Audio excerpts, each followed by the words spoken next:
Hey, I want to talk about a somewhat, maybe a little morbid topic, but it needs to be talked about.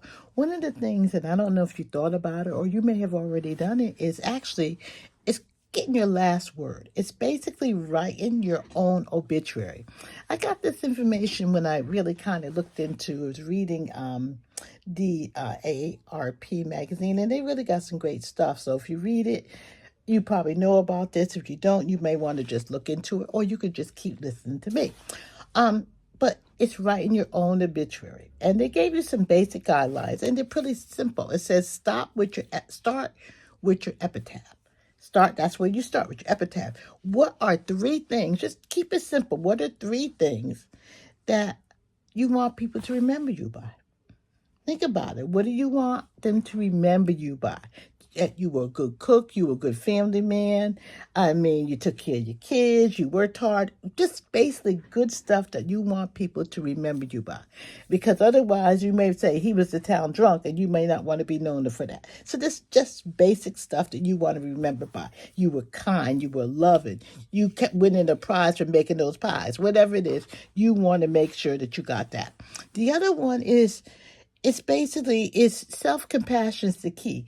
It's easy to say what I coulda, shoulda, woulda done, and showing your regrets. We want to talk about your strengths. What were things that you were good at? Because everybody has regrets. Everybody has different things that they would have done over. I would have done this and like we should have had gone to school in Syracuse and not moved to Washington. We all have those kind of things. So let's just keep it and move it forward. Anything else that you may want to regret or you think you still got time to turn it around now. Next one is to consider your audience. Think about it. Who are you addressing it to? Who are you talking to? Um, are you writing, speaking to your friends and your family directly, your grandchildren? Who are you actually addressing? And when you're giving it that, you might want to offer them lessons, what you went through, different things that happened to you. What are some lessons that you can warn them about, tell them about? What are things that you may be grateful for? I'm grateful for them. Thank you for my such and such, my second wife, my third wife. Thank you for my husband. Thank you for my boyfriend. Whatever things that you're grateful for.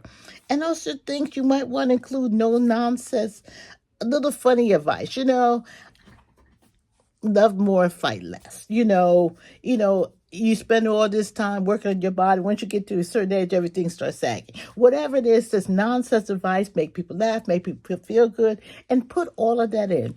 Now, it may be challenging for some people, and I'm sure, you think about, we don't want to talk about. There are people who are actually having obituary parties. They're getting together, a group of friends, people they care about, not just a stranger like you're doing a gratitude board or one of those other things.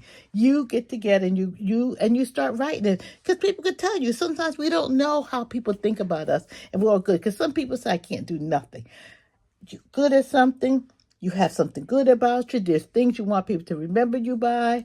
It may be a song that you want to add in there. I mean, just think about it and put it in there. I know my sister has this song, this Viking song that she always been talking about this for years. Whatever, Aida or something is called. Anyhow, but you want to throw all that in there. My thing is I had the time of my life. I want to add those things into thinking, might even have them play the song, or some people, I did it my way, but there's a lot of things. So anyhow, just throwing it out there again. Get the last word and write your own obituary. Anyhow, please like and subscribe for more great information again. And if you get a chance, as I said, a lot of this, I got the basic outline from AARP magazine, and they have great stuff. But again, you don't have to read it, just follow me. And thank you.